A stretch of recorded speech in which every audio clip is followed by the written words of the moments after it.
After my speech, I will ask Jeff Gill to give the invocation.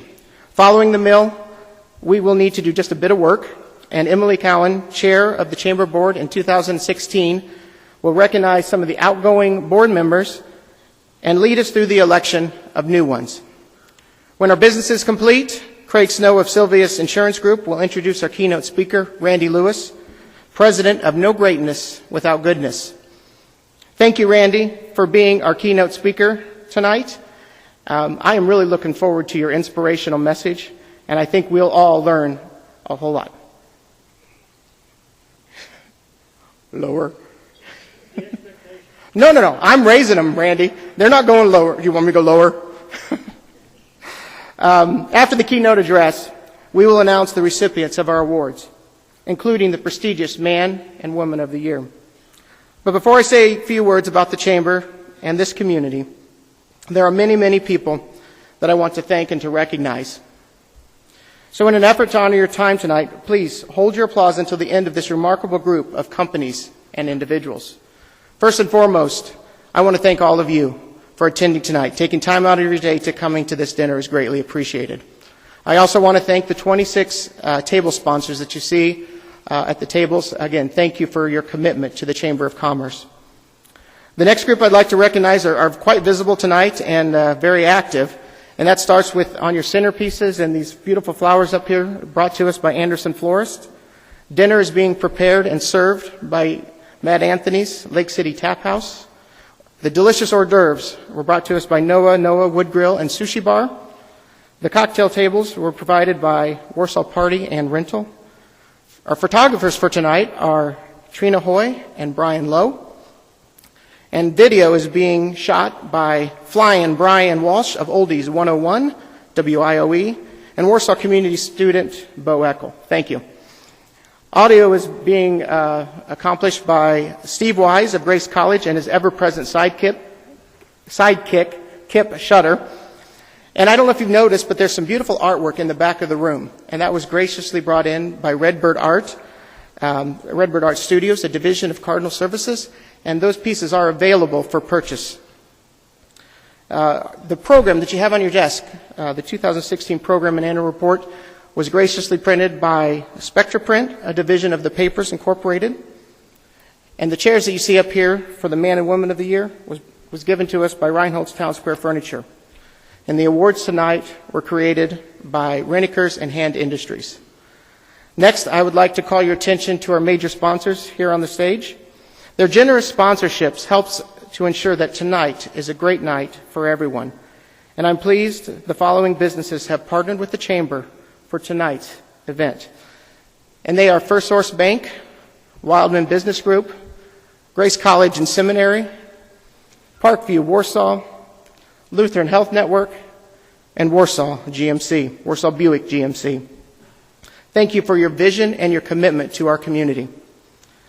We have a very dedicated and active annual dinner task force that does a great deal of planning for this event. And on that task force is Chair Larry Easterday, Becky Plummer, Stephanie Arvine, Brooke Hamstra, and Emily Cowan. And anytime you come up with a plan, you need people to implement that plan. And so I'd really like to thank Chris Harrison and his crew of workers from Indiana American Water, Stephanie Arvine, Rick Curlin, Becky Plummer, Jan Orban, Kelsey Griffith, Robin Palmer, Doug Baumgartner, and Craig Snow. Next, I would like to thank an extremely talented group that has been working tirelessly on making sure this event is first class, and I give them all the credit for tonight. And they are the employees of the Chamber: Alyssa Lowe, Brianna Tackett, Jen Kearns, and Michelle Goebel. Thank you. Personally, I would like to thank my lovely wife, Renee, for her continual support and encouragement. You will enable me to do my very best, and together, I think we make a damn good team. And lastly, I would like to ask all of the elected officials who are here tonight or their representatives to stand and be recognized. And if I've missed anybody on my list here, I just want to apologize in advance. So, elected officials, if you'll please stand.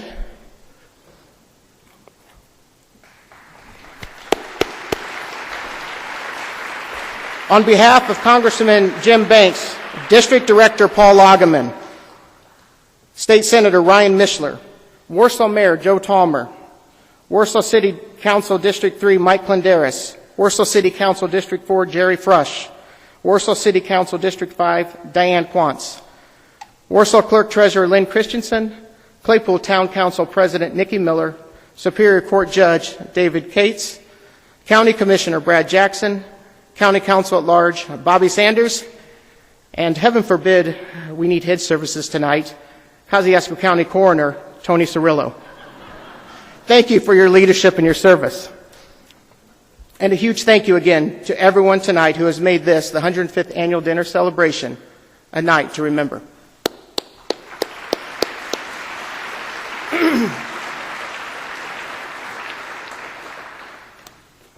What a year it's been. Chicago Cubs World Series champions and Donald Trump president. Did anybody see that 2 years ago? I mean, seriously, anybody? I know I sure didn't. And I didn't see myself in this role 2 years ago either. But I'm sure glad I'm here. And I'm very proud to be a member of our community. And I'm proud to be here to be able to serve the people and the businesses in our community on a daily basis. This past year, we did some amazing things at the Chamber. But before I talk about any accomplishments, I really want to focus more on the people who made this year possible.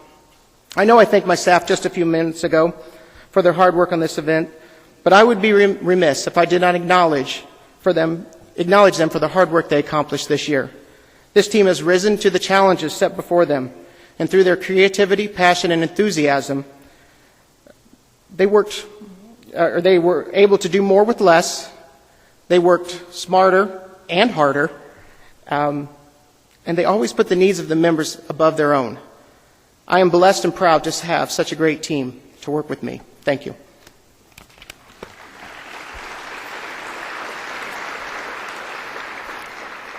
I also want to thank the many volunteers and committee members for willingly giving up their time to lead and to serve. Our many events and committees would not have been nearly as successful without your time, talent, and energy that you gave so willingly. Next, I want to publicly thank the board and their leadership. Knowing I've never served as a leader of a nonprofit and that the extent of my knowledge in the chamber business had only been gained through by serving voluntarily, they had faith in me to do what was needed on this job. Together, we did some real heavy lifting this year. We did things like changing policies, updating procedures, rewriting handbooks, and making sure all of our documents are in order. Okay, hold it down out there. I know that's amazing stuff. Not the flashiest stuff in the world, but all of that does make a difference. And it certainly took a lot of deep thought and dedication for all of us to get those items across the finish line. As part of that work, we did change our mission statement to be the voice of our members to stimulate healthy and diverse business growth in our community. And simply stated, that is why my staff and I come to work every day, to help our businesses grow. Well, there are many great accomplishments. I really only want to mention 3. During our strategic planning session, we identified 4 key areas that the Chamber provides to our business community: growth, inspiration, a voice in advocacy and public policy, and engagement. Our activities are defined by the root of those 4 words: grow, inspire, voice, and engage. And if an activity falls short of hitting any one of those 4 targets for our members, it will not remain an activity at the Chamber. Number 2, how many of you went to the Taste of Kosciusko? Just a show of hands real quick. The Taste of Kosciusko was a brand new event where we brought in food and beverage retailers from around the county to provide tastings of food and drink to nearly 800 people that came to this one-day event. The feedback on this event was outstanding, and we certainly expect this event to grow in size, scope, and attendance. Along with number 3, along with the Kosciusko County Community Foundation and other nonprofit organizations, we partnered together to host Community Conversation 3.0. This was just done in last November. This was a great opportunity for community members to discuss improvements that we can accomplish in our community. We are blessed to have a brilliant team from Kosciusko Leadership Academy working on takeaways, and they are currently in the midst of compiling action items produced at this meeting for key stakeholders. And when it is complete, the Chamber will help communicate the outcomes to the community. And we're working on maybe getting that on television, so we'll just see how that goes. But we're working on it. So that was a brief summary of 2016. And in case I forgot, did anybody know the Cubs won the World Series? So I just want you to be sure. In 2017, I want to highlight 3 initiatives we'll be doing. Number 1, on February 27th, we will be having the first Chamber of Commerce State of the City address. This will be an opportunity for all of you to hear and to discuss the direction of the city directly with Mayor Talmer. Thank you, Joe. Number 2, we will be promoting your accomplishments and activities on a more frequent basis. We believe that one of our roles at the Chamber of Commerce is to help make our members famous in our community by helping you tell your story. And number 3, and this is a fun one, and I'm needing everyone's help tonight, and I'm calling it Caught in the Act, Kosciusko. I want everyone to tell us, to communicate to us, when you see things that are going on in our community that are really cool. Things like excellent customer service, or people who are doing random acts of kindness, or individuals who are working on a rainy day outside in the cold weather. Those people deserve to be recognized. And I would like all of you to take a picture and just tell us about it. And we want to share those. We want to know and we want to share those stories. I've traveled to many states and countless communities.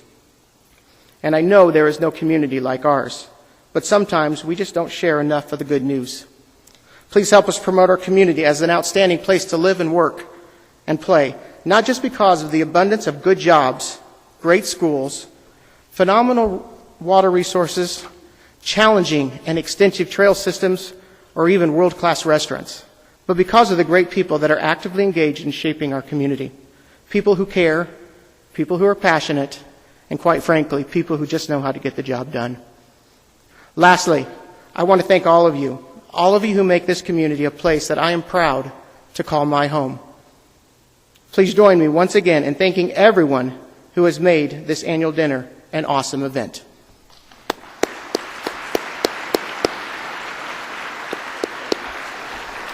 At this time, I would like to invite Jeff Gill from Grace College to join me on the stage to give the invocation.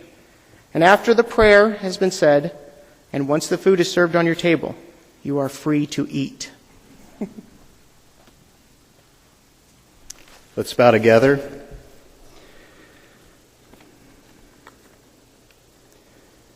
Our Father, we are truly grateful for the opportunity to gather this evening and to celebrate the significant accomplishments of our community, and in a special way to honor those who have excelled in their contributions to making our county a wonderful place to live. We know that you are pleased and that you are honored when people use their God-given gifts, their talents, their abilities, and the opportunities that you've entrusted to them to serve others for the greater good.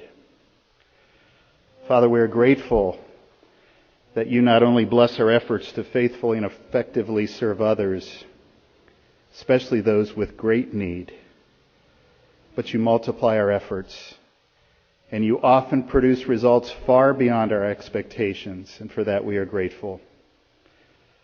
Tonight we honor those gifted and capable men and women, and may all of us remember that every good and perfect gift is from above, coming down from the Father of lights, with whom there is no variation.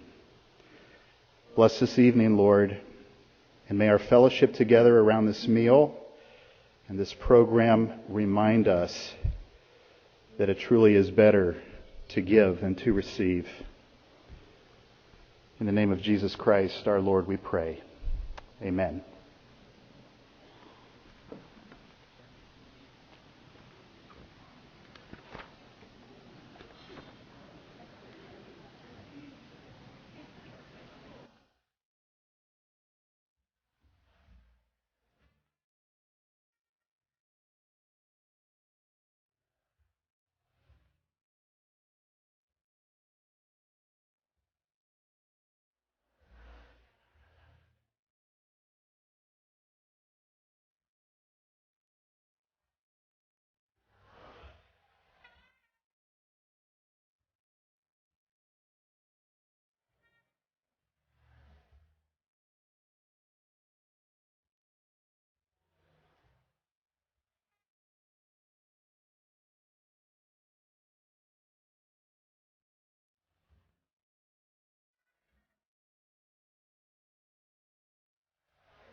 Mine.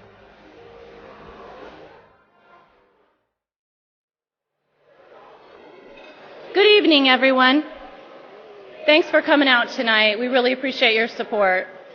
My name is Emily Cowan, and it's been my pleasure to serve as your board chairman for the last year. It's been a year full of surprises and achievements. Last year at this meeting, we introduced our brand new president and CEO, Rob Parker. On behalf of the board of directors and the Kosciusko Chamber membership, I would like to congratulate Rob on a very impressive first year. I'm not surprised in the least.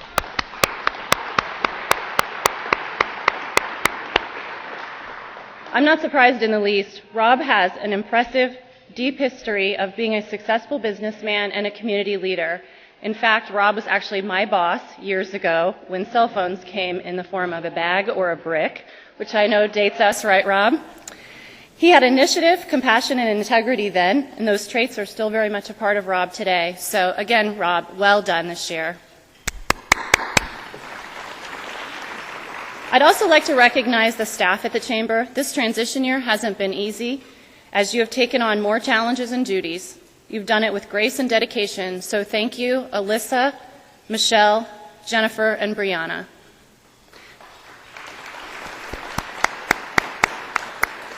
Tonight we need to conduct a brief business meeting. At this time, I would like to recognize our 4 retiring board members, Bernard Enriquez, Kevin Hamstra, Jane Ware, and Rick Curlin. Would you please stand and let us applaud you for your service to our community?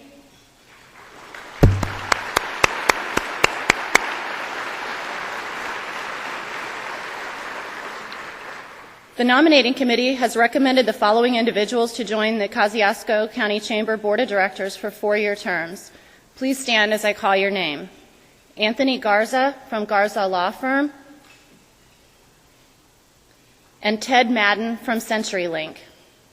I'm looking for a motion to approve these fine individuals to serve on the Chamber Board. Do I have a second? All those in favor? Any opposed? Thank you for agreeing to work on behalf of area businesses and the community by serving on the Chamber Board.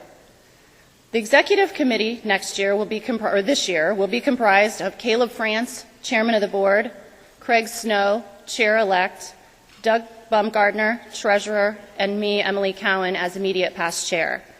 It is my pleasure to also introduce the remaining Board of Directors.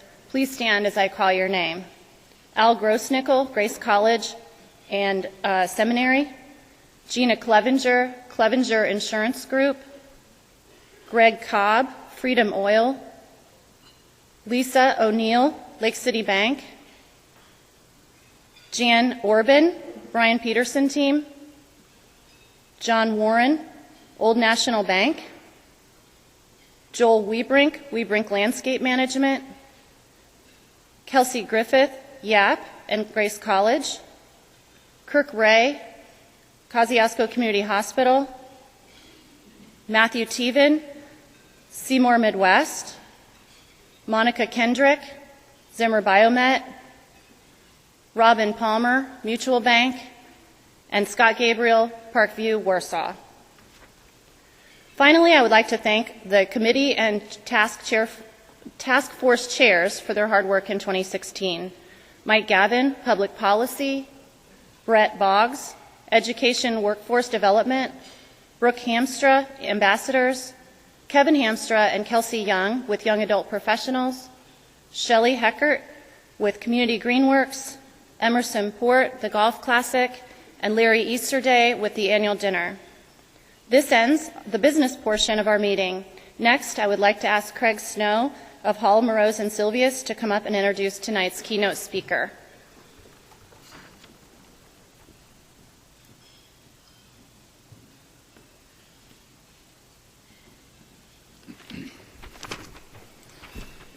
Good evening. Hi, I'm Craig Snow, Chairman of the Board at Silvius Insurance Group. I'm so pleased to be with you here tonight and have the opportunity to introduce our guest speaker. Randy Lewis is the founder and president of the Nogwog Fund and is the author of No Greatness Without Goodness. He joined Walgreens in 1992 and pioneered the Nagwag Disability Initiative, which assists businesses and communities in developing and launching disability hiring initiatives. He has worked with senior executives from companies such as Lowe's, P&G, Best Buy, UPS, and others. His work has been acknowledged by the White House and has been called the gold standard of disability employment by the National Governors Association.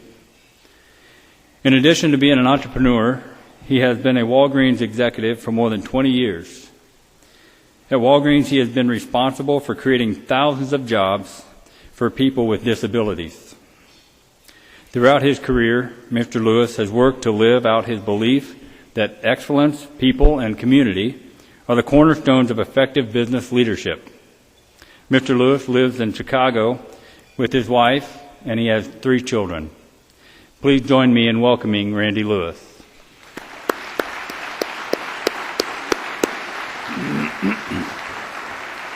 Thanks, Greg. Thanks. Good evening. I'd like you to see my $500 clock, because there's never a clock in these places. So at least I may not be good, but at least I'll end up on time. How's that? This is my first time in Kosciusko County. It's really a nice place. You got a nice place here. Thank you for inviting me.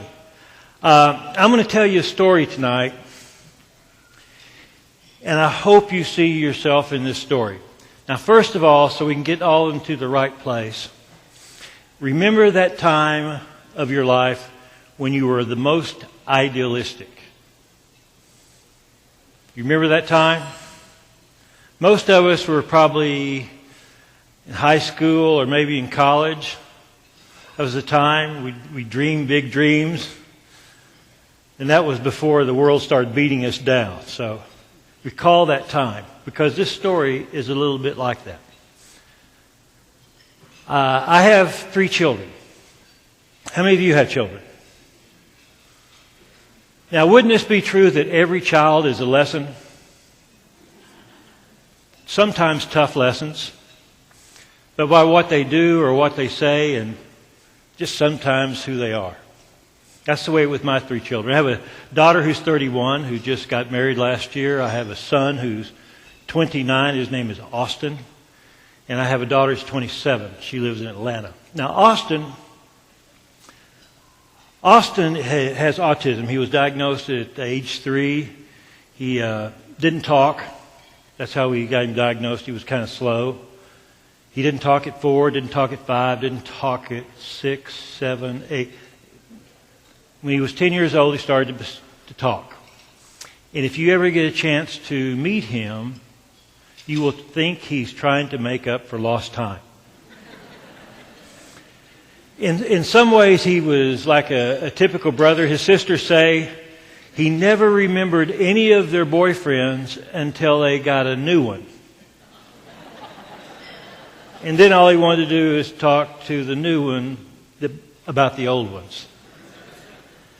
He drives. He was the first child with autism to go through our school system to drive.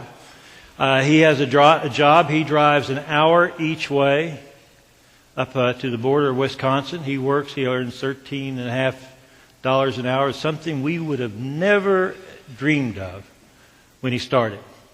Now, Austin loves the Simpsons, Michael J. Fox, American Airlines, Bing Gourmet, Beverly Hills Police Department, and the American Labor Movement.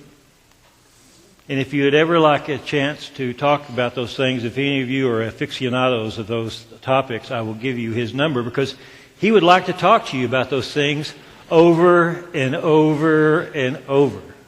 Matter of fact, that's how we talk about autism in our house, you know, to help Austin understand that he's different, because he notices he's different. So we are called neurotypicals scientifically, but the word we use in our house, we're one-timers, and he's an over and over. So the discussion when we're talking about autism, that's what we use. So at one time I asked Austin, I said, Austin, which do you prefer being around? Do you like being around over and overs or one-timers? And Austin says, one-timers. I said, really? Why do you like being around? Why not being around over and over? He says, yeah, but over and over is just talk about what they want to talk about. I went, exactly. Exactly. Now, Austin has a sense of humor, loves certain things,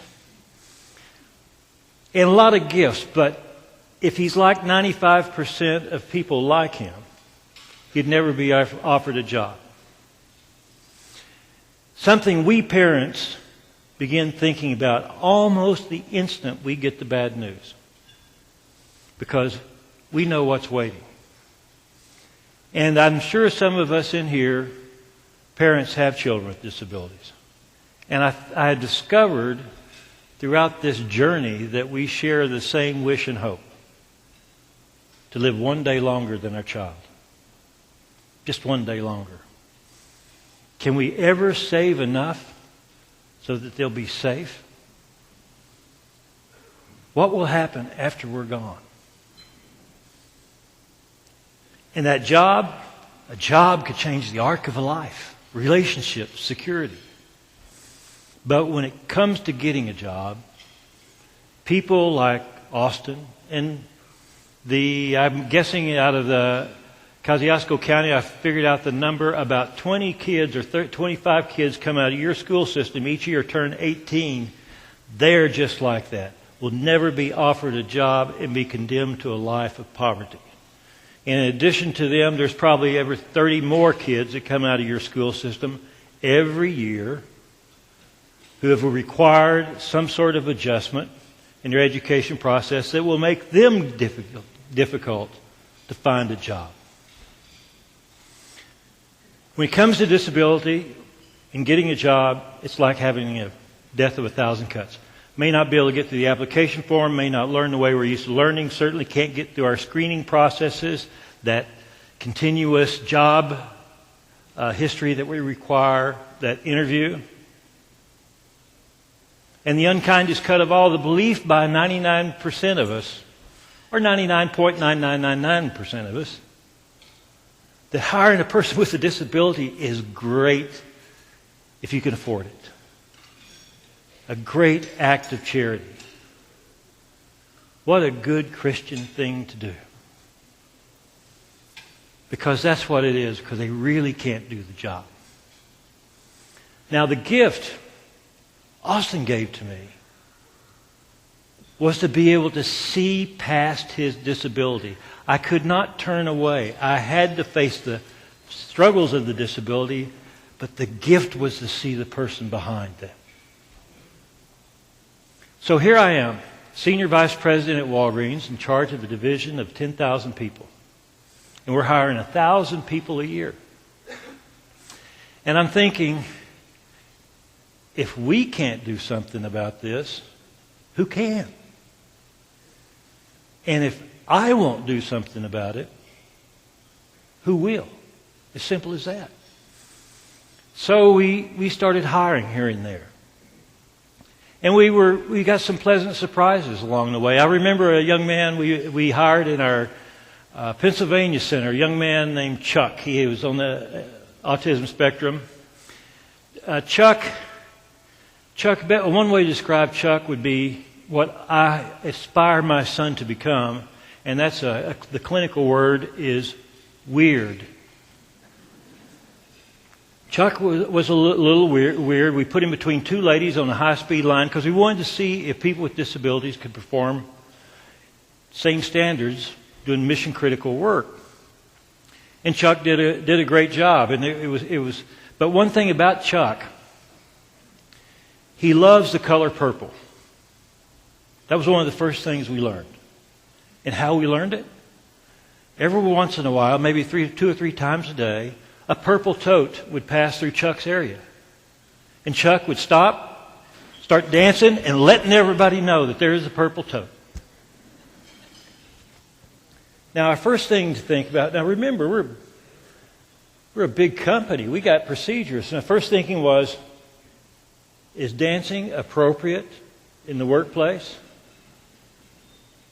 But we very quickly management got together and got to the point, well, which would we prefer? complaining or dancing? Let's go with dancing. And I asked those two ladies, does Chuck pull his weight? Yes. Does Chuck help out when he needs to? Is he any issue? No problem at all. And does anybody in this building have a problem with Chuck? We got 500 other employees. It's a sitting thing about Chuck. And they said, well, if they do, they're going to have to come through us. That's when I knew we were making progress. So along comes the opportunity to build this new generation of distribution center. It was going to open up in 2007, and we had 4 years to plan for it. And we thought, we're building all new technology, new systems, new automation. Maybe we can just tweak it often enough, a little bit, that we could empower a large number of people with disabilities to perform as well as anybody else. And we wanted to set a big goal. Now, do we have any Walgreens stores in the area? Have y'all shopped them? Thank you. Thank you. So, Walgreens only makes about 3.5 cents on the dollar. So what that means, we have to be very frugal. The technical term is cheap. We're not going to spend a lot of money on a study. And we had those two ladies working with Chuck.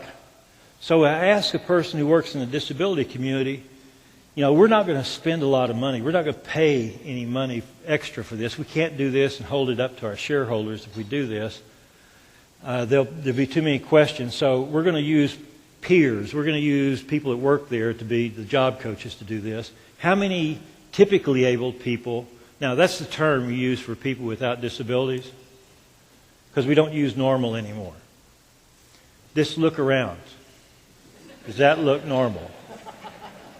We're typically able. How many typically able people do we need for each person with a disability? He said 2. So therefore we had our study. So out of the 600 people we're going to hire, 1 out of 3 would be a person with a disability. Nothing we had ever seen before. Now, I know the struggle about having a job on the job front, is how you have to get some help for this. So we went to we were going to do a couple of things.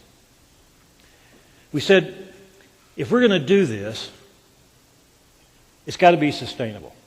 Because if this works, what we're going to do is we're going to spread it throughout our company, and we're going to open our doors and give it away to the world. So it's got to be sustainable. It can't be an act of charity. So people with disabilities have got to perform at the same level, and we're going to pay them the same, and it's going to be side by side.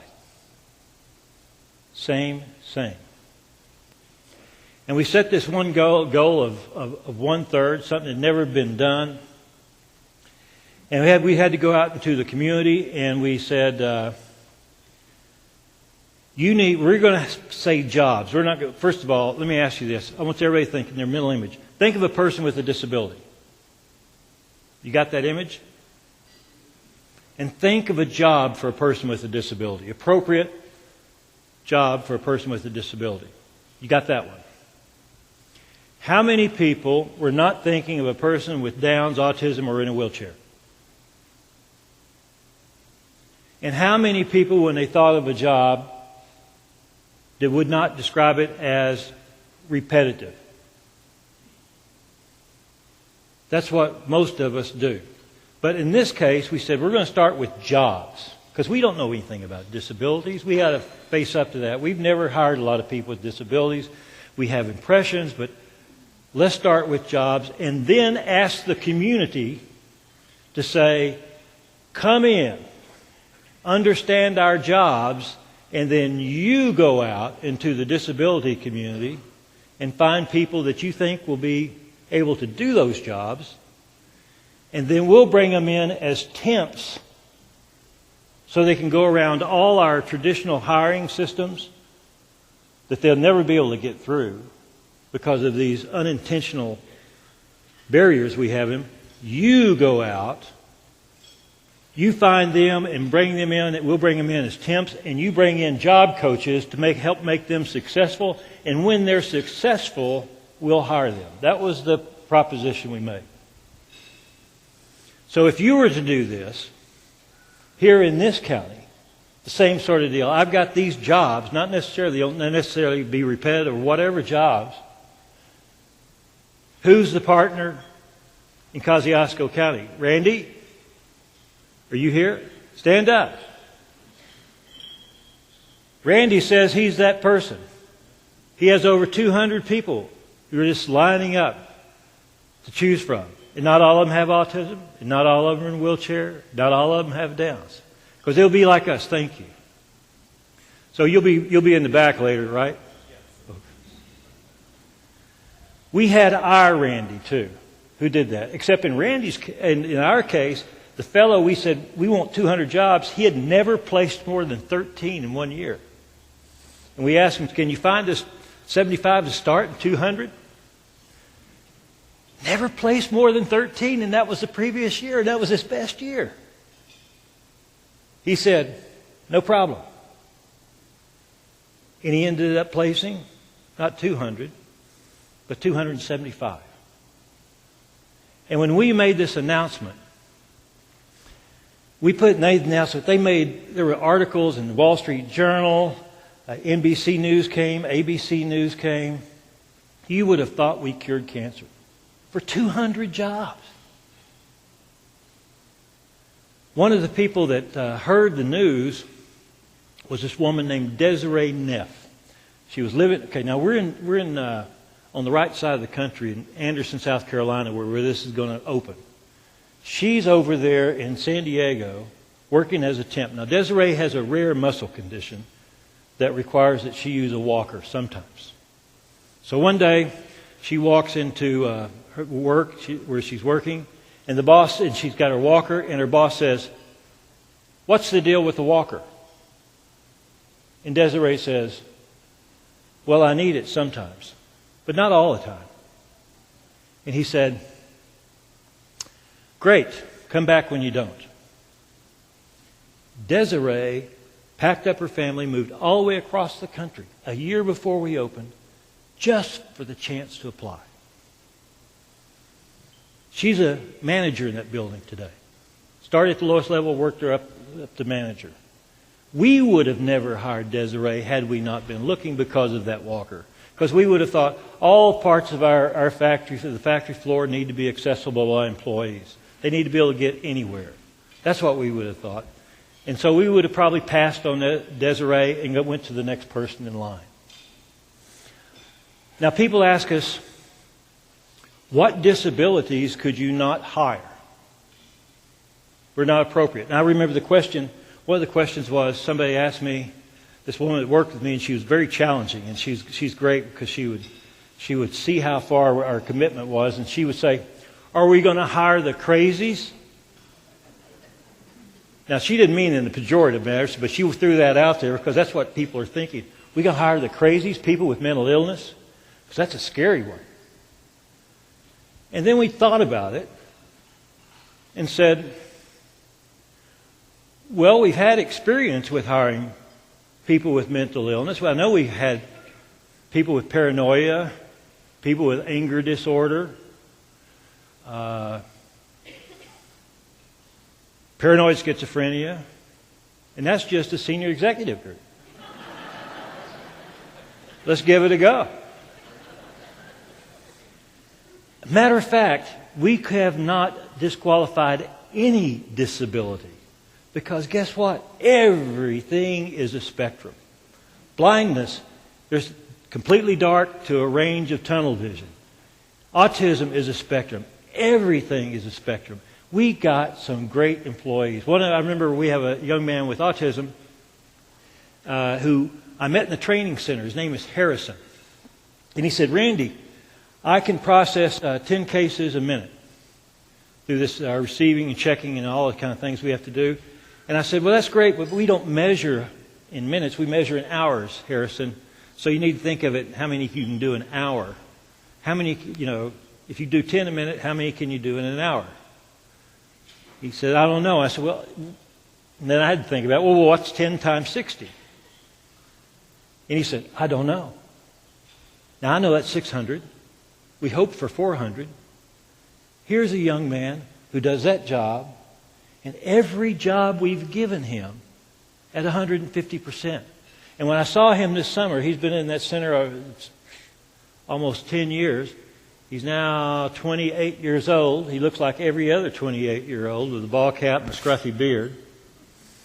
And he has a headset, because that's what they use to call Harrison on when any area is running behind. He's the one they want to come over when the truck's got to leave, when the stuff's got to get done. They want Harrison to come out and help them. Somebody we would have never hired because he wouldn't have looked us in the eye during the interview.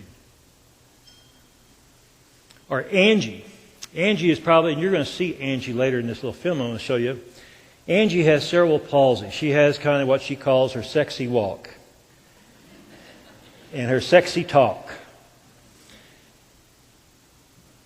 And it requires some difficulty to talk a little bit. Now, Angie went to Clemson, graduate school, made all A's.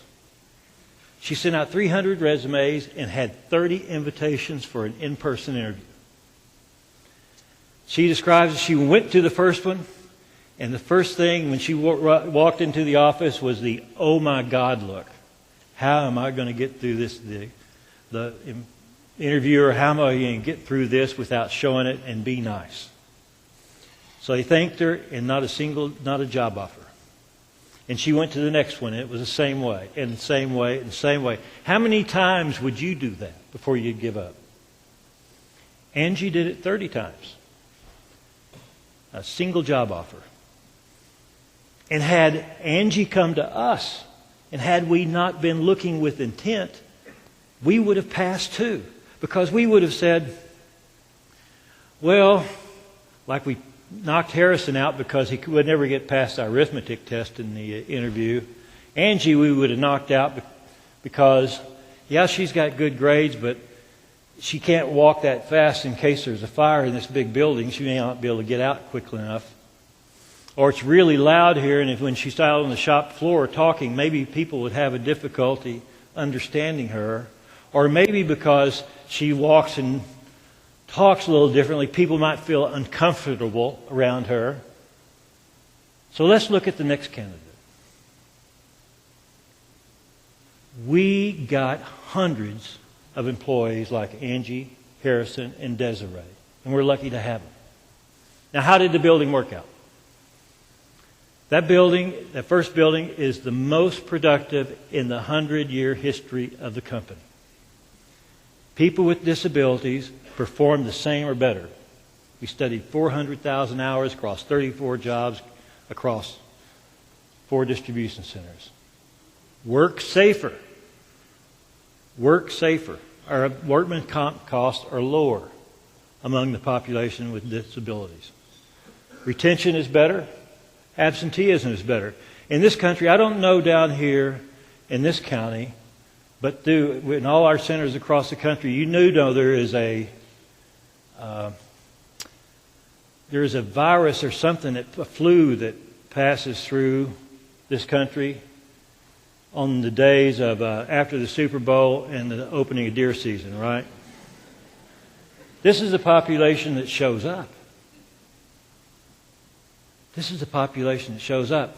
Now, I will tell you the secret to the technology, because we had to learn things. It's called Ask the Person. ATP. Now, how do we use it?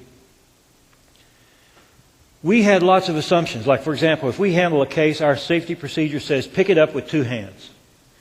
And, you rotate, not without moving your hip, twisting your back, all these things. 2 hands to lift a case. Job description. The person with 1 arm, 1 hand applies, not qualified.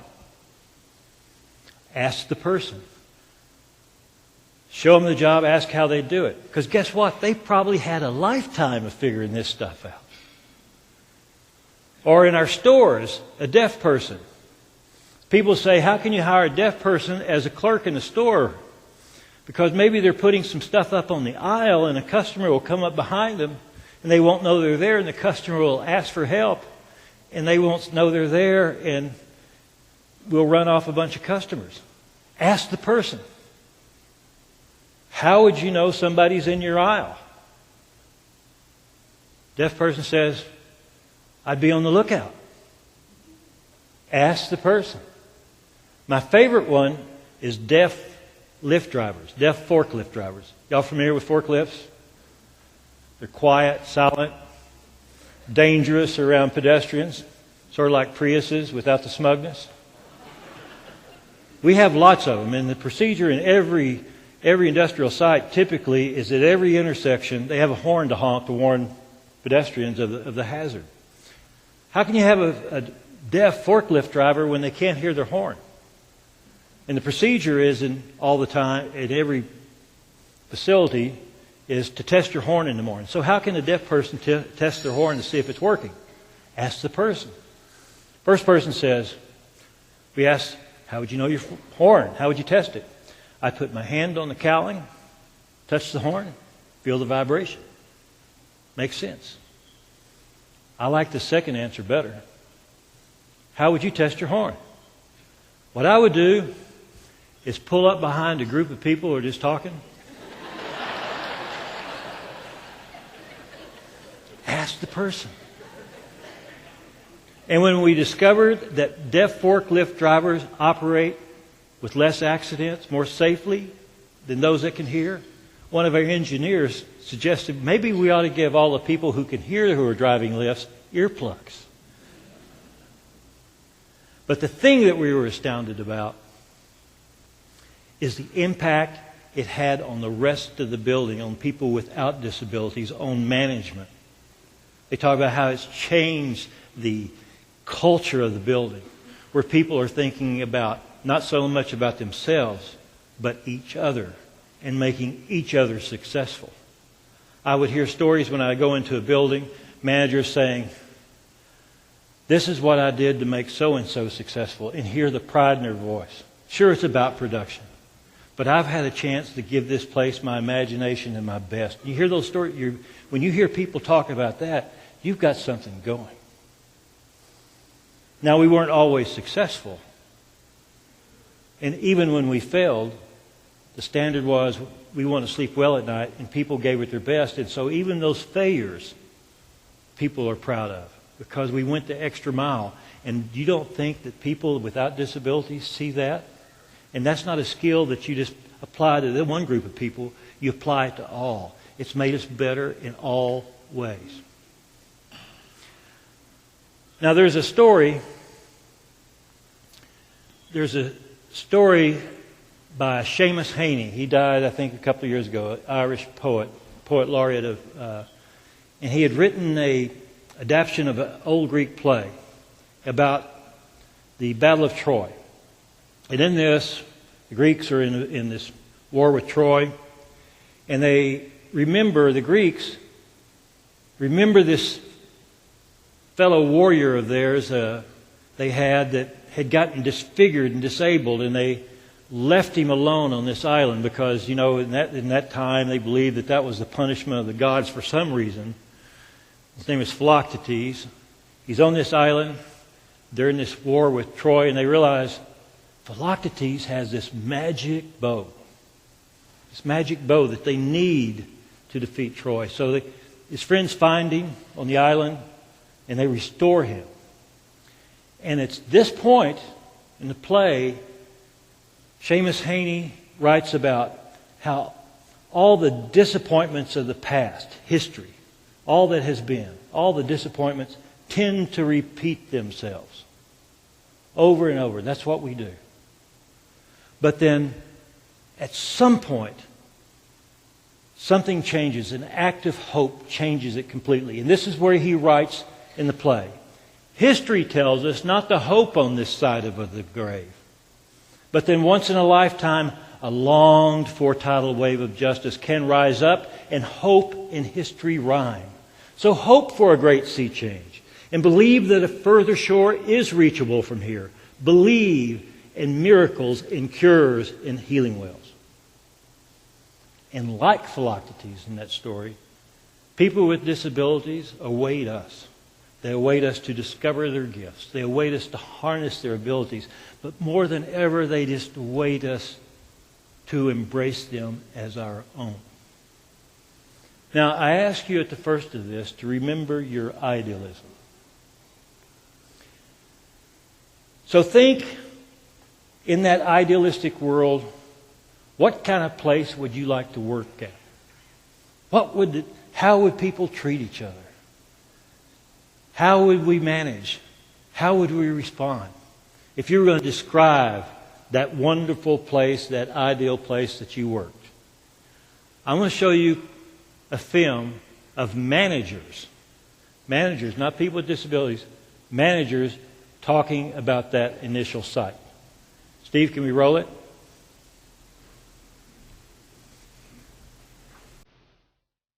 Why have power if we don't use it for good?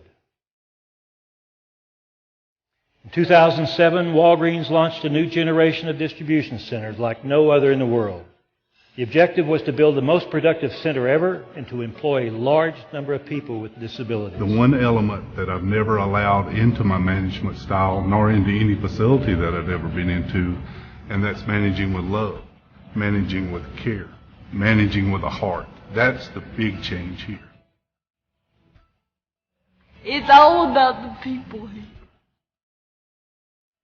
To manage and be successful in our building, you have to focus on the individual. Everybody has a different motivator. That's Angie. And it's up to the manager to find out what that motivator is. It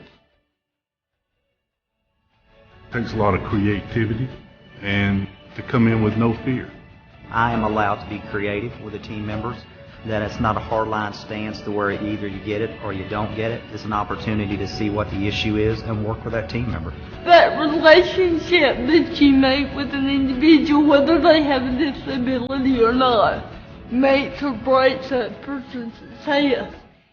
We are very focused in this building on making folks successful. As far as the key indicators that we look at for safety and productivity, we are the number one in our division. We started each day as one. When Daryl made production, we all made production. When Melissa did excellent at accuracy, we all did excellent with accuracy. When John worked safely, we all worked safely. It changes the whole culture of a building. You will have a team that thinks about other people before they think.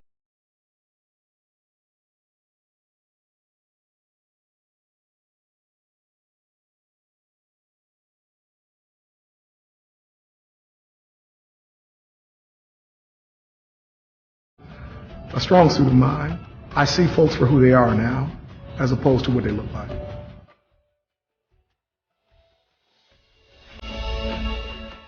People with disabilities perform the same jobs, earn the same pay, and are held to the same performance standard as everyone else. The center is the most productive in the company's history. Over 30% of the workforce has a disability. Most have never been able to secure a steady job before. The idea spread, and within 4 years, over 1,000 people with disabilities were working in its centers across the country.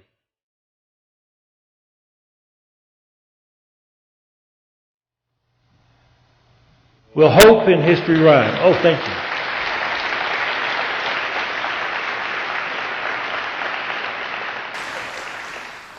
Will hope in history rhyme? This is an idea whose time has come.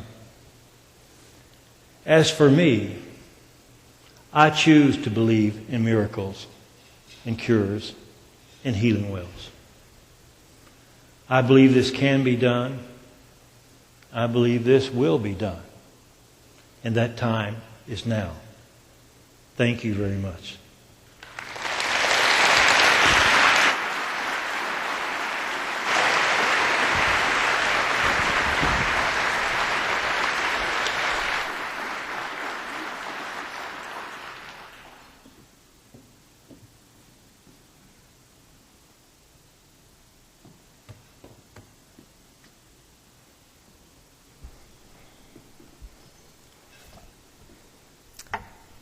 What an inspirational message, and I hope that each one of us can take something from that and apply it to our lives. I know when I was talking to Randy earlier, one of the things he said to me that stuck out is that all of us have prejudices against people. And the one thing that's we need to kind of remember is that sometimes with those with disabilities, we wrap that prejudice with love. And we need to get away from that because there's a lot of capabilities out there, and that can absolutely make your business, give them a competitive advantage. So again, join me in thanking Randy for his wonderful speech.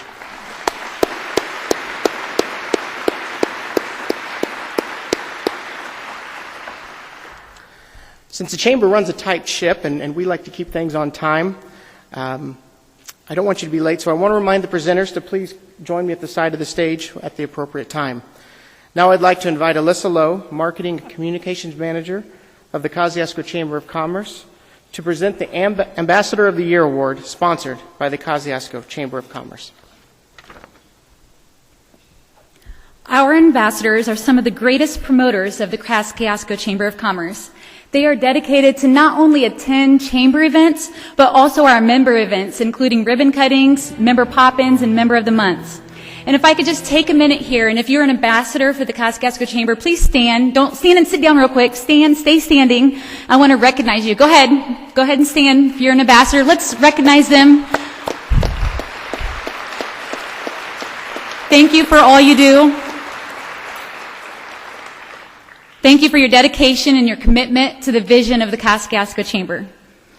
This year's Ambassador of the Year is very faithful in attendance at monthly meetings. They actively participate in conversation and regularly bring ideas and suggestions. When an organization becomes a member of the Chamber, they're assigned an ambassador, which we call a buddy. And this buddy is a source of information on how to best utilize their membership.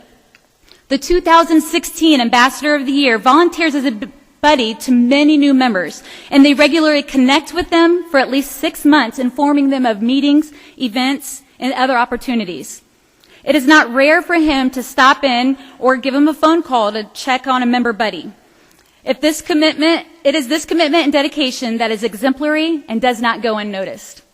This recipient is a global executive with expertise in finance, information technology, and operations. He has served on the Rotary Club and has been a Boy and Cub Scout leader. And this recipient is the former Army captain and currently resides in Warsaw, Indiana. He has 2 sons, Cameron, who is in the U.S. Navy, and Andrew, currently at Culver Academy.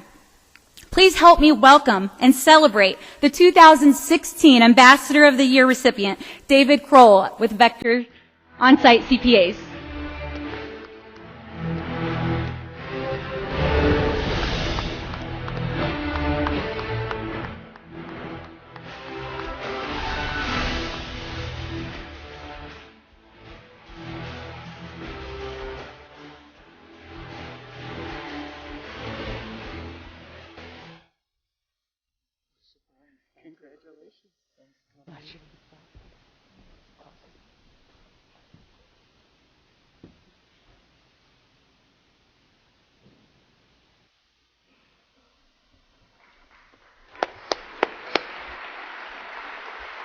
Next, I'd like to invite Marcia Erickson from Kosciusko Cares to the stage to present the Young Adult Professional of the Year Award, sponsored by Kosciusko Cares.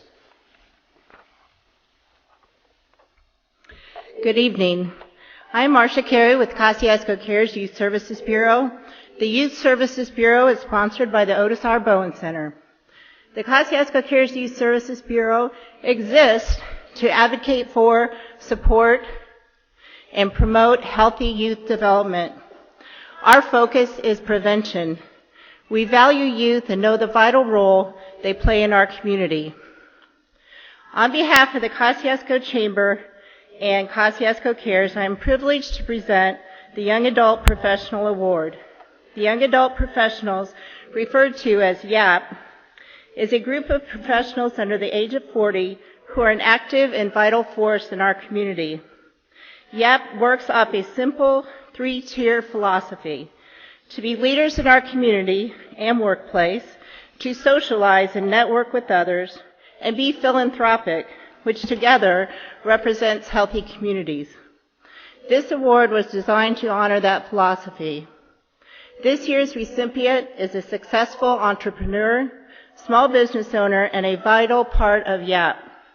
For the last 12 years, he has owned his own website design firm, servicing local, national, and international clients. In his work, he not only partners with companies to design them top-notch websites and marketing pieces, but he ultimately seeks to tell their story and share their image. One client said, "He has always been so wonderful to work with. He is extremely personable and professional. He's committed to creating the highest quality design and dedicated to meeting client needs and expectations." Our award recipient served as YAP president and chair for 3 years. During his tenure, he helped develop YAP from a small lunch club to the broad-reaching group it is now.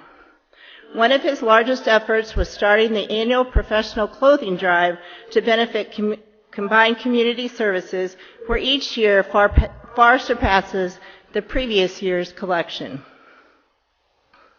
He is the type of person who goes above and beyond to help others. He's an amazing father to his twin boys and a supportive and loving husband to his wife, Brooke. I am honored to present the 2017 Young Adult Professional Award to Kevin Hamstra of 180 Design.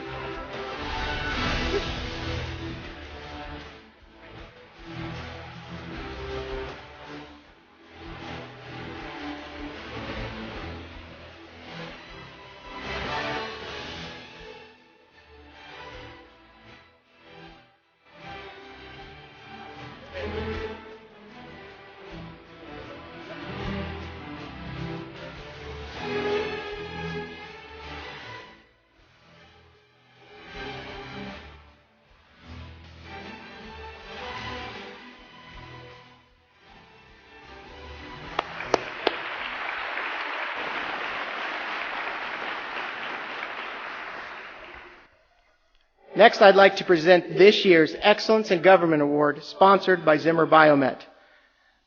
This award recognizes exemplary service by a government employee. This year's recipient of the Excellence in Government Award has been involved in local government and has been an employee of the local government for 12 years in this community.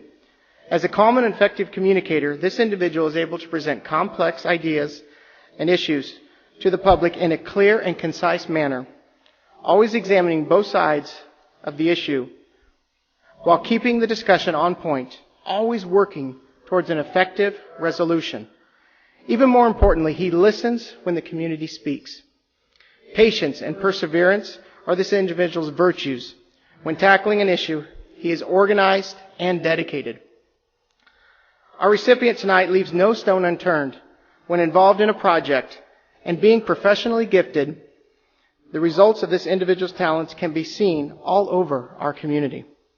He understands the importance of project timelines and construction budgets as critical to all parties in both public projects and private developments, with either small contractors or major developers, or projects that involve complex collaborative public-private partnerships. As a talented city planner, he realizes how important that mix and balance of projects is to stimulate and grow our economy. A graduate of Ball State University College of Architecture and Planning in 2001, he served as an intern in Allen County Planning Department before moving on to Huntington County Department of Community Development for 3 years. Mayor Tallmer was quoted as saying, "He simply embodies the talent and temperament to turn vision and ideas into reality." I can't think of a more outstanding recipient than this year's Excellence in Government Award winner. Married to his wife, Melissa, they have a daughter, Cassie, and a son, Lewis. And would you give a very warm, deserved round of applause for this year's Excellence in Government Award winner, Mr. Jeremy Skinner.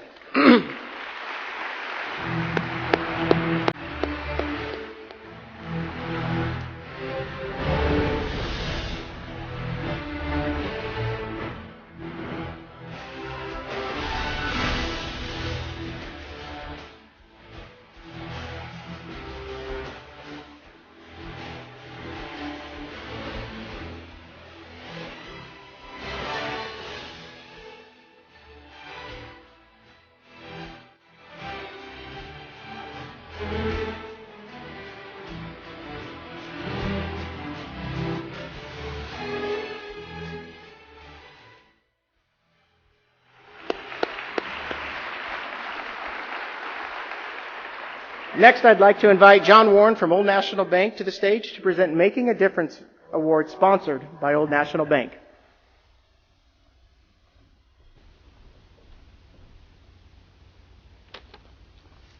Thank you, Rob.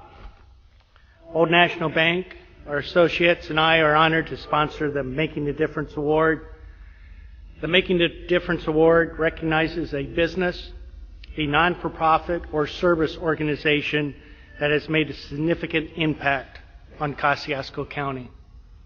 Fellowship Missions Homeless Shelter was created in April of 2010 by Eric and Tammy Lane to meet the needs of those experiencing homelessness within Kosciusko County with a safe and loving place to keep them, to help them with their emotional, physical, and spiritual health.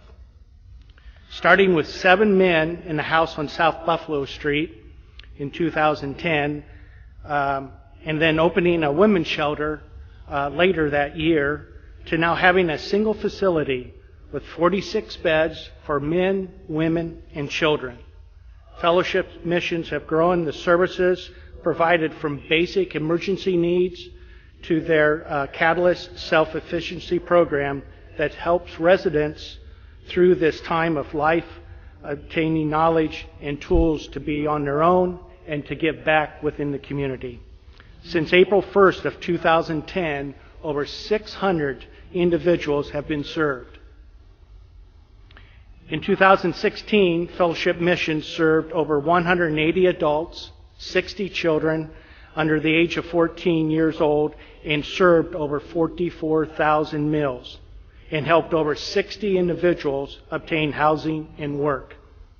Eric says this has been a wild roller coaster 6.5-year journey that has many highs and lows. This could not have happened without the support of this community, and for that, Eric, his family, the board of directors, staff, and residents are grateful. I am honored to present the Making a Difference Award to Fellowship Missions Homeless Shelter, Eric and Tammy Lane.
Next, I'd like to invite Angie Robbins from PNC Bank to the stage to present the Health and Wellness in the Workplace Award, sponsored by PNC Bank.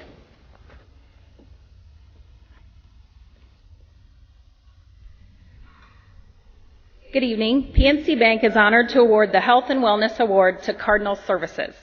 The mission of Cardinal Services is to assist and advocate for people with disabilities and other challenges, to live lives full of dignity, growth, and opportunity. The organization's commitment to its employees is as clear and resolute. Cardinal's health insurance is self-funded and covers 475 lives, including 262 employees, 71 spouses, and 142 children. A number of approaches are in place to control costs and, more importantly, to encourage healthier living that has produced measurable results. A point system allows employees to earn a discount on their insurance premium. Employees can earn points by meeting recommended ranges for blood pressure, body fat, glucose, and cholesterol, being tobacco-free, completing an annual physical exam and preventative screenings, getting a flu shot, participating in company-sponsored activities such as a 5K or a Biggest Loser that recognize the individual and team achievements and that offer rewards for success, They can also attend a lunch and learn provided by Creative Benefits Solutions that feature nutrition and healthy lifestyle choices. A number of employees have learned of potential health risks through the annual biometrics and labs, empowering them to make lifestyle changes to decrease their health risks. A critical piece in the success of the Cardinal Wellness Program is a free health clinic operated by MedStat, and it started in 2012 in partnership with Kosciusko County. Besides free health care, members receive free health coaching and free prescriptions for many standard medications. The health clinic has been a morale boost for employees and has also helped in recruiting. Free smoking cessation classes and gym membership reimbursement are other benefits available to their employees. All these efforts are making a difference. In the last year, there was improvement in 5 key metrics with 56 employees showing better lab and biometric results for blood pressure, body fat, glucose, and cholesterol from the prior year. It's my honor to give this award to Cardinal Services.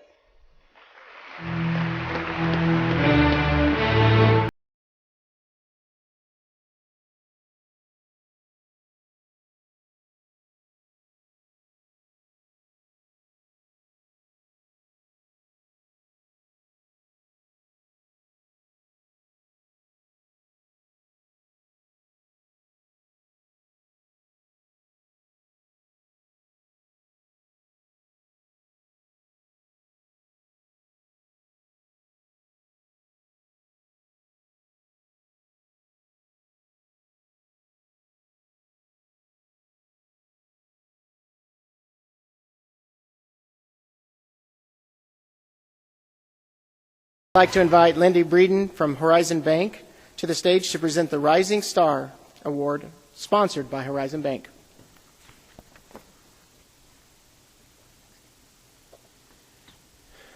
The idea of providing this community with a state-of-the-art, indoor, year-round car wash that is faster and more efficient was brought about by a group of local businessmen just over 2 years ago.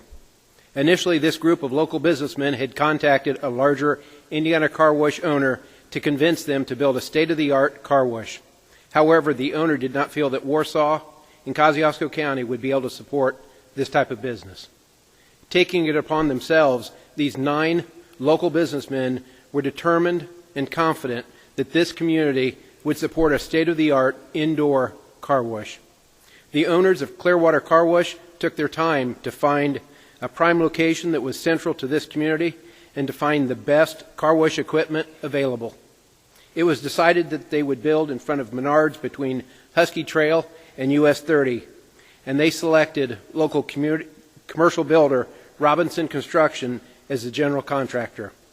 According to Harold's Car Wash Systems, in all of their 38 years of business, the owners of Clearwater Car Wash were the first ones ever to be shown all of the state-of-the-art car wash equipment and to actually follow through by installing all of it.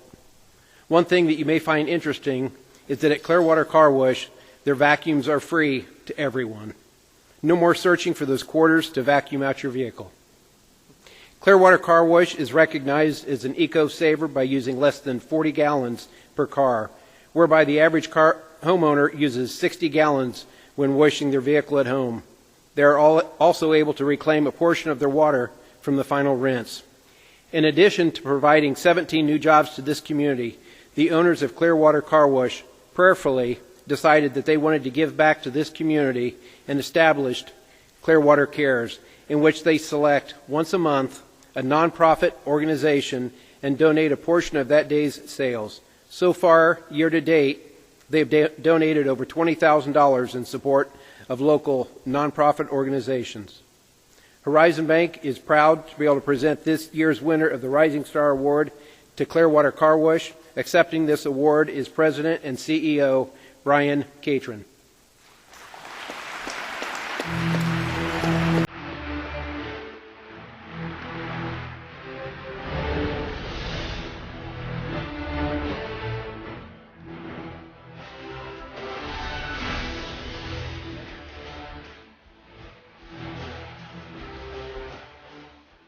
I had to bring Travis Jones, operations manager, with me. He is the real reason we are successful. Travis Jones. Thank you. Thank you. Just stand on the middle left there. Wendy, take the far left.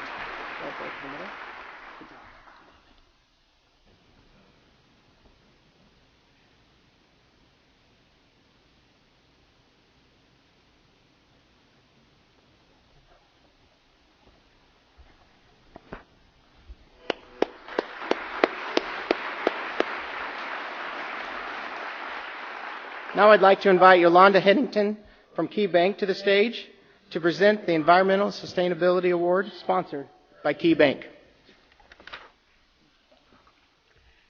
The winner of the Environment and Sustainability Award is KC Recycling Depot. At the KC Recycling Depot, they have been promoting and collecting the county's recycling program since 1992. They collect batteries, household chemicals, paints, electronics, and mercury products to keep them out of our landfill and from being dumped illegally. The KC Recycling Depot staff is small but mighty and passionate about their services. They have 3 employees and 1 volunteer, and they are constant innovators. The majority of the county residents do not have a specific recycling service. The depot provides 9 convenient recycling drop stations around the county for all residents to use. By accepting household chemicals every business day, this makes disposal convenient and encourages people to do the right thing. In 2015, the district collected over 142 tons of hazardous material, then recycled and properly disposed of them. The district saves hazardous waste disposal fees by putting good latex paint into a reused room at the depot.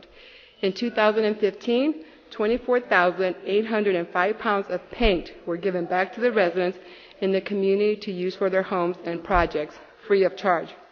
The depot supports businesses in many ways, including how they can improve their environmental impact and possibly their bottom line. They collect hazardous products from conditionally exempt small businesses, which is convenient and cost-effective for small businesses, especially those who have no procedures in place to safely dispose of hazardous material.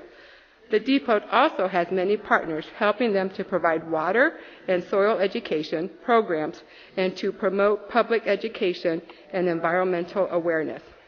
Lastly, the depot has also been involved with the Kosciusko Chamber of Commerce Greenworks Committee since its inception. This group is in the process of better informing businesses on how to utilize environmental information for waste disposal and recycling. Accepting this award is Shelley Hecker, the director of KC Recycling, and her small and mighty team.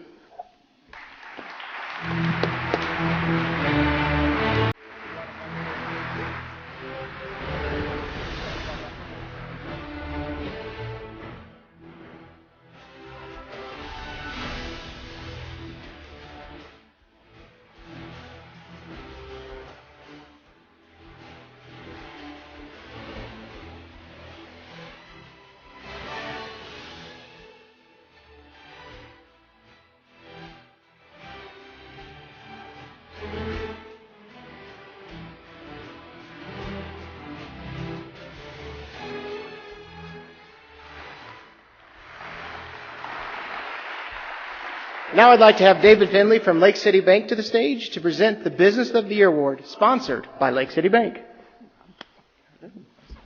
Thanks, Rob. Rob started his comments tonight talking about the pro-business environment that exists in Kosciusko County.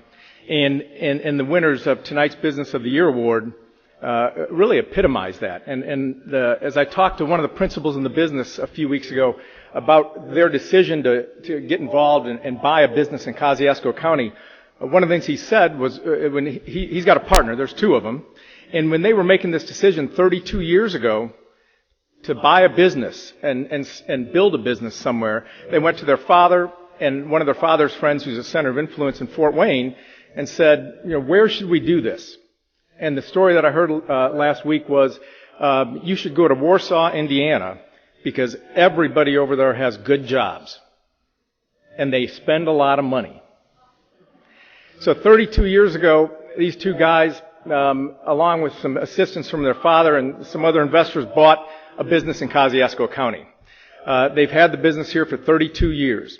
In 2009, at the peak of the recession, they more than doubled their investment in the business by adding a second line on top of the line they already had. In 2009, it wasn't the best time in the world, in the economic world, to double your investment in a business. And more importantly, or maybe even worse, they're in the automotive business. So 2009 was an incredibly tough time. But these two guys took the advice of their father and the center of influence, and despite, by the way, I should add, their mother, who's here with them tonight, 32 years ago when they brought this idea home to mom with their dad, their mom said, "This is a terrible idea. You guys will never get this right." Well, 32 years later, these two guys have taken a business that they acquired in 1985, the Ford Lincoln Mercury dealership in Warsaw, Indiana, and have now built it into Rice, Ford, Lincoln, and Warsaw Toyota. And they are really the epitome, I think, of Kosciusko County business people that care about the community they live in. They and their families are, since they've been here, have been very engaged in the community. Their children have been engaged in the community. They really epitomize the best of what happens here in Kosciusko County from a business perspective. So I'm very pleased tonight to honor John Rice and Dan Rice, Rice Ford Lincoln and Warsaw Toyota, and thank their mother, Mary Ellen, for losing that battle with your husband.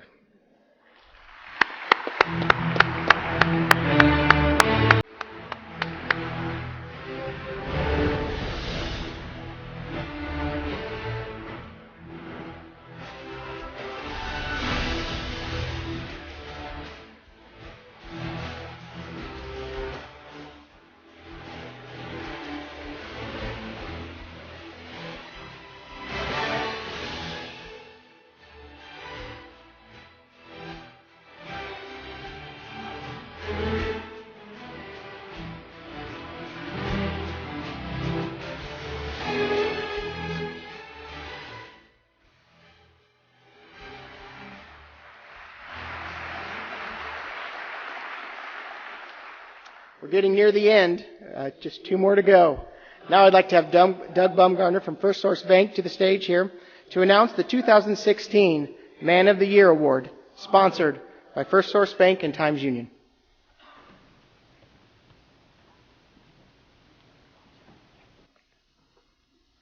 Good evening.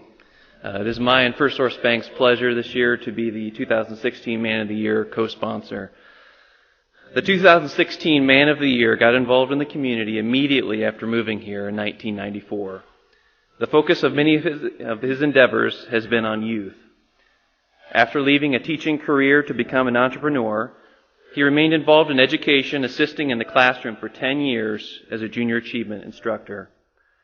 He also was a volunteer in the Big Brothers Big Sisters program and is a longtime sponsor and supporter of Kosciusko County 4-H programs and auctions. He is always willing to assist anyone who wants to learn about raising and showing 4-H animals.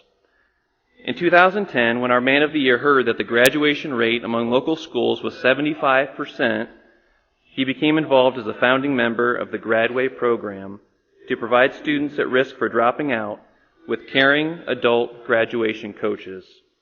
For almost 2 years, with no paid staff, he and some faithful board members worked to keep the program going. Eventually, as the value of the program became evident, the Kosciusko County Community Foundation and Deckau Foundation became financial supporters. Oh, and the graduation rate? 75%, now 91%. Yes.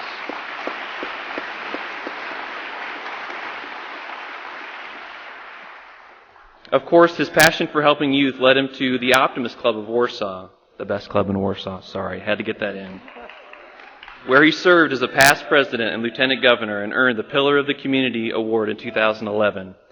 He's been active in the Junior Optimist International Program and the Octagon Club at the Warsaw High School, where he serves as co-advisor. He's also an active member of his parish at Sacred Heart, working community meals, pancake breakfast, fish fries, Tootsie Roll sales, and youth activities. He also sings in the choir. In his spare time, our Man of the Year has volunteered many times at Madison Elementary. He and his wife have donated time and materials to enhance the learning of kindergarten students by bringing in farm animals and teaching about them. They've helped students plant flower gardens and have supplied straw bales and corn stalks for classrooms. They've provided pumpkins for each child to decorate. Our Man of the Year has helped line soccer fields, put up soccer goals, and helped out at practices at Madison. He's also served as a starter and timer for the track team and has even contributed pizza for the athletes during the year-end celebrations. The words of some of his nominators are the best testament to his level of community service. One said he willingly gives of his time and talents and is an exemplary role model of community service for the Warsaw community. Another, without a doubt, this beautiful community, Warsaw, is a great place to work, live, and play because of leaders like him. And finally, one said, I believe he embodies the type of character and servant leadership we value in Kosciusko County. So, without further ado, our Man of the Year 2016 is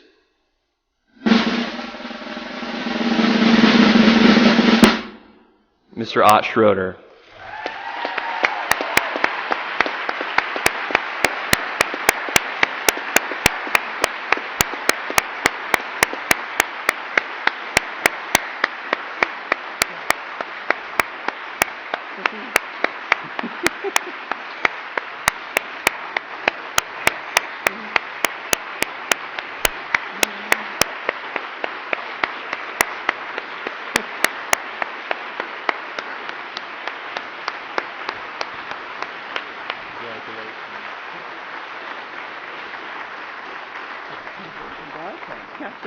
Yeah.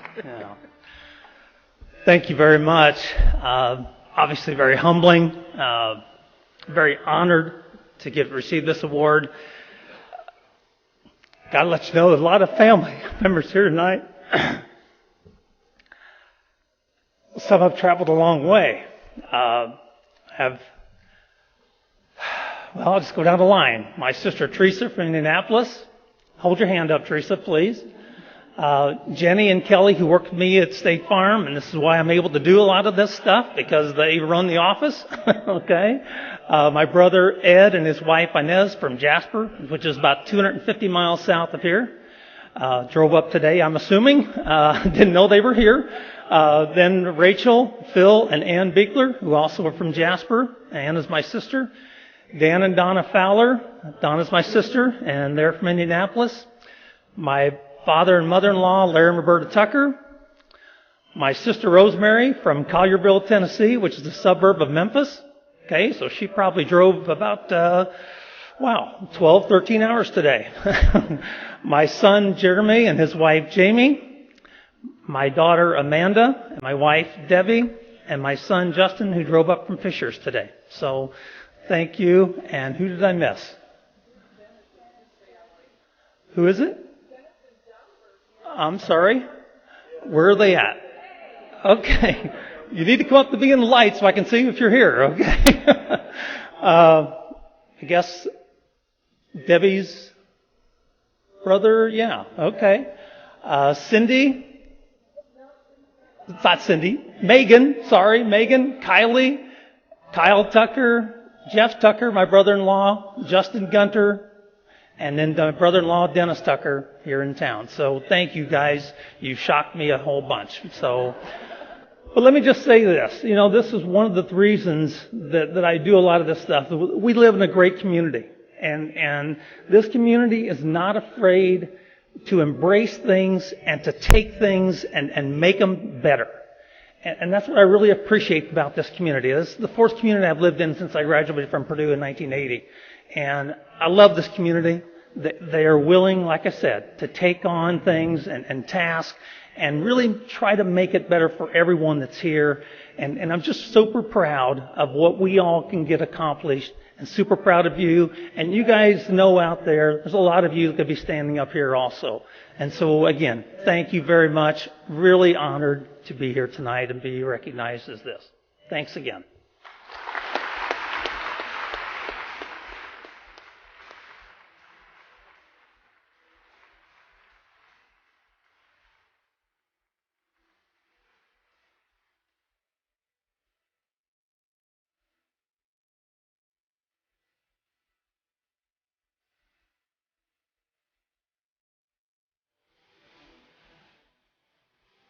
Wasn't that fun?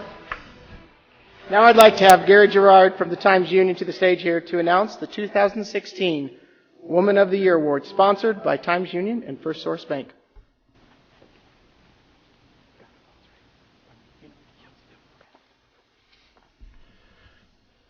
Good evening, everyone. I think Rob deserves another round of applause here. He's done a great job with this event tonight. I'd just like to thank him. I'd like to thank him and all the members of the Chamber and the Chamber staff for making this event what it is. It's something to look forward to every year. The 2016 Woman of the Year was characterized by a nominator this way. She's the last person who deserves She's the last person who desires recognition, though I know of no one who deserves the recognition more. The fact that she's so averse to recognition made it a little tough for the nominators. This person doesn't list her community involvement on LinkedIn. You won't see her name on volunteer or donor lists because she doesn't want her name to be there. She doesn't even like to talk about these things. Our Woman of the Year has served on the board of directors for the Kosciusko County Community Foundation and served as the chair of the Foundation Scholarship Committee. In that role, she read hundreds of scholarship applications over the years. She led committee meetings and steered the Foundation's decisions regarding the allocation of scholarship dollars. She's been a long-time and dedicated volunteer with the Kosciusko Home Care and Hospice. A social worker with hospice says our Woman of the Year has been volunteering there for 11 years and is especially valuable because she's comfortable with nursing home hospice patients who have Alzheimer's or who are nonverbal. This is a role that many other volunteers are uncomfortable filling. She's committed to being with hospice patients in their last moments because she doesn't want anyone to die alone. She was described by the social worker as truly one of the most humble people I have ever met. She's also a longtime volunteer with Countdown Club, an after-school program for children at Akron Elementary School, where she served as an adult mentor. She's gone on numerous missionary trips to Haiti, where she worked alongside other volunteers in a preventative program aimed at malnutrition. She and her husband frequently open their home to visiting missionaries and their families. She's also served in many roles, the nursery, Sunday school, and various other outreaches and ministries at Warsaw Community Church. While her official volunteer positions have been many over the years, they pale in comparison to her unofficial service to friends, neighbors, and strangers. She takes meals to people who are sick. She's volunteered to stay with her friend's dying mother so her friend could get rest. One nominator said, "I don't know anyone who is more giving of their time and talents than this person." Another nominator and friend shared the following. "When she learned that I was expecting triplets, she let me know that she only lived a few miles from my rural home and that she'd love to help. Something about the way she made the offer made me feel like I would be doing her a favor to accept. She's tricky that way. From the time we brought our babies home from the hospital, she came to help once a week on my day off, like clockwork. She rocked, fed, and changed the babies. As they grew older, she read stories, put together countless puzzles, and gave lots of hugs. Until my children started kindergarten, she came once a week, every week. On the rare occasion that she missed a week, she found a trusted replacement. Now that they are in third grade, she still has lunch with them at school once a week. My children call her their bonus grandma. She's a chief financial officer and owner of a successful business, but she doesn't wear her success outwardly. Her purse isn't a brand name. Her clothing choices are subdued. She wears little in the way of jewelry. She truly finds pleasure in quietly and humbly serving others and serving behind the scenes. Our Woman of the Year is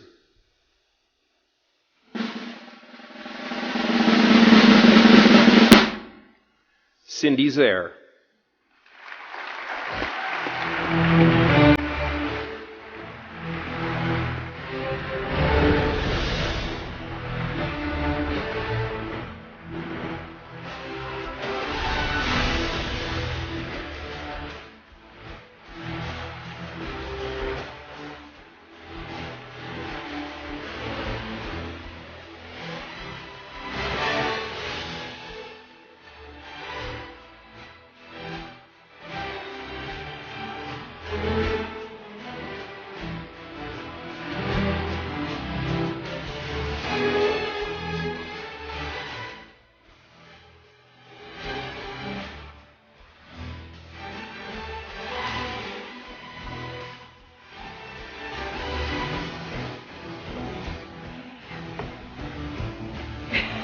When Ott came up here, I wasn't surprised because I know what you do, Ott, and I think it's awesome, and this just blows me away.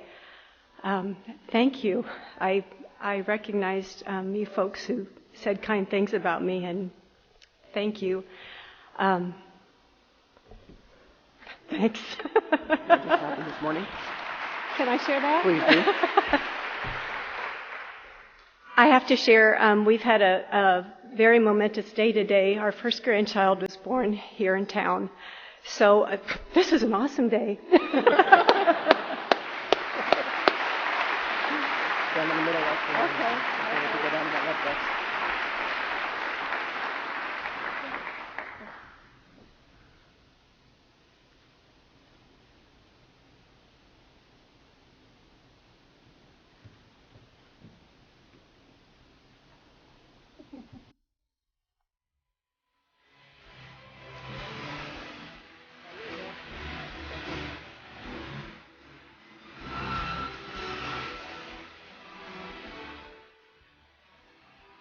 Thanks. I was hoping I'd hear that music one more time. So I really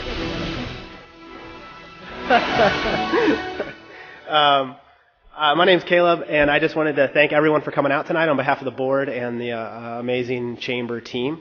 So thanks for coming out and making this night possible, and having a great meal and a great place, and breaking bread together.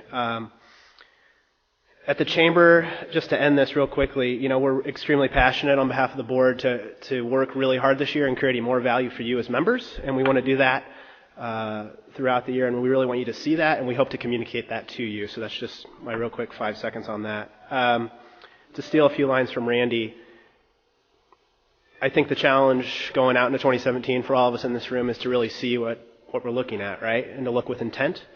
And I think that in Kosciusko County, we have to understand that, without greatness, there is no goodness, to steal from that great video. And so thank you. Have a safe trip tonight.